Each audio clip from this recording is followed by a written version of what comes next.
Does anybody in the audience know why do you burst crackers for Diwali? What is the connection? Any idea? Is it just a merry-making activity? Is it just a celebratory activity? Or is it just an activity for making money? Why do you burst crackers? What is the nexus?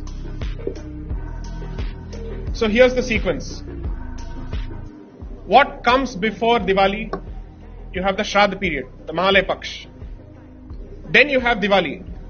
And then it comes the Kartika Masam, correct?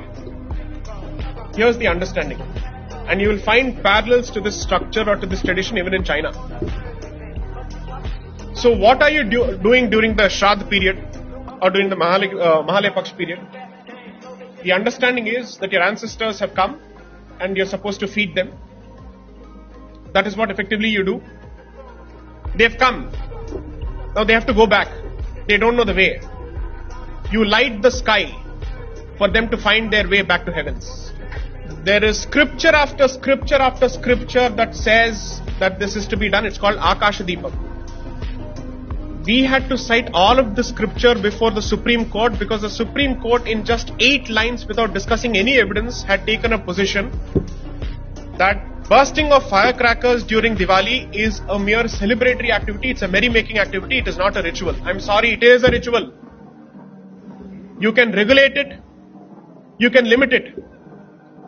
When you burn sparklers, do you think there is a word for it in Sanskrit? Or do you think that sparklers did not exist when Sanskrit existed?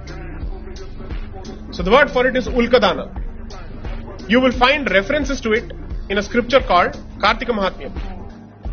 And in multiple documents they have recorded this over and over and over again. Britishers have written, Indians have written, our scriptures say so. But we don't know. If somebody had approached the Supreme Court representing the rights of the Hindu community and other communities, there are any number of variants for Diwali. The Sikhs actually celebrate it as the Bandi Chhod Divas. That has a specific history. The Jains have a specific variant. Is it a coincidence that all these communities celebrate Diwali in one way or the other around the same period of time? Surely it's not coincidence. There must be something common to all of this.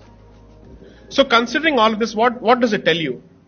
Your ignorance with respect to your own traditions is going to be used against you to humiliate you, to shame you, to call you a patriarch, to call you a chauvinist, to call you whatnot, until a point comes where you have decided to give up your identity altogether. Whatever is happening around you is not a struggle for resources, but it is a struggle for identity.